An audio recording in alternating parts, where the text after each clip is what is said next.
एक दिन नंद जी ने कहा कि अब तो कंस के उपद्रव दिन प्रतिदिन बढ़ते जा रहे हैं, जिनसे गोकुल में रहना कठिन हो रहा है। यदि आप लोगों की सम्मति हो तो कहीं दूसरी जगह चल कर के रहा जाए। बड़े बूढ़े गोपों ने कहा, जहाँ तक शीघ्र हो अब हम लोगों को गोकुल को त्याग देना चाहिए। वृंदावन तो अच्छी भूमि है, वहाँ ही चलकर क्यों न रहा जाए। कृष्ण बलराम सहित समस्त यदुवंशी वहीं सुख से रहने लगे। जब कृष्ण बलराम 5 वर्ष के हुए तब एक दिन कृष्ण जी ने अपनी माता से कहा, हे माँ, अब मैं बछड़े चराने के लिए जाऊंगा। बहुत जिद करने के बाद यशोदा जी ने ग्वाल वालों को बुलाया। कृष्ण बलराम को बछड़ा चराने के लिए वन में साथ ले जाने को कहा और उनकी रक्षा करने के लिए कहा। एक दिन की बात है, जब कृष्ण बलराम यमुना के सुंदर कछारों में बछड़े चरा रहे थे तो कंस का भेजा हुआ बतासुर नामक राक्षस वहां बछड़े के रूप में आया, जिससे देख गोप और गोपियां और गाय बछड़े भयभीत हो गए, इधर उधर भागने लगे। जब कृष्ण जी ने बलराम जी को संकेत करके कहा, भैया, यह कोई राक्षस है जो हम लोगों के बछड़े को छलने के लिए आया है।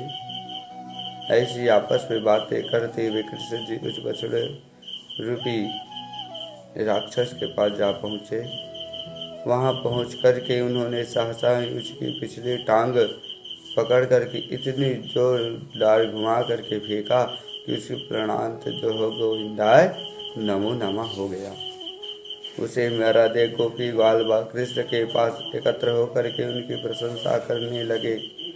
इसी प्रकार एक दिन कृष्ण और बलराम जब गोपियों सहित प्यास से व्याकुल होकर के अपने बछड़े के लिए यमुना के तट पर जल पीने के लिए गए तो लौटते समय उन्हें मार्ग में एक बड़ा भारी बगुला मिला, जिससे देख करके कृष्ण बलराम को छोड़कर सभी गोपी ग्वाल भयभीत होकर के कांपने लगा।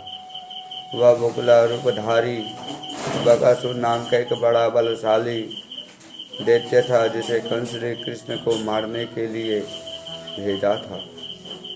वह दैत्य इतने बालकों को डरा हुआ देखा, कृष्ण की ओर मुंह फैला करके दौड़ा, उन्हें निगल लिया। यह देख कर के बलराम जी को छोड़ से सभी गोप बालक मूर्छित होकर के पृथ्वी पर गिर पड़े और जब चेतना आई तो चारों ओर देखते हुए कृष्ण के लिए रोने लगे।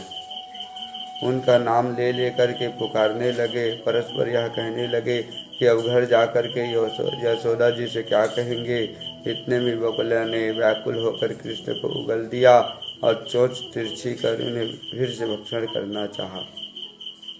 इस पर कृष्ण जी ने कुपित होकर के उनकी चोंच को पकड़ करके सब बालकों के देखते देखते उसे चीर फाड़ डाला।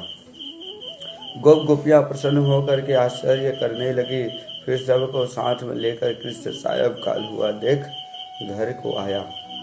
गोप बालकों ने सब चरित्र यशोदा जी को सुनाया। बालकों के मुख से श्याम सुंदर भगवान कृष्ण की लीला सुनकर के यशोदा सहित नंदनानदार जितने भी हर्षित हुए, उससे कुछ हर्ष अन्य गोपियों को न हुआ। वे आश्चर्यचकित होकर के भगवान के मुखारविंद को देखने लगे। साथ ही उन्हें गर्ग मुनि की कही हुई बात पहले से याद आने लगी, जो उन्होंने नंद जी से कहा था कि हे नंदराय, अब तेरा बालक साक्षात भगवान रूप है। वृंदावन बिहारी की कृपा से अपने अद्भुत चरित्र को दिखा करके सबके मन को मोह लिया है।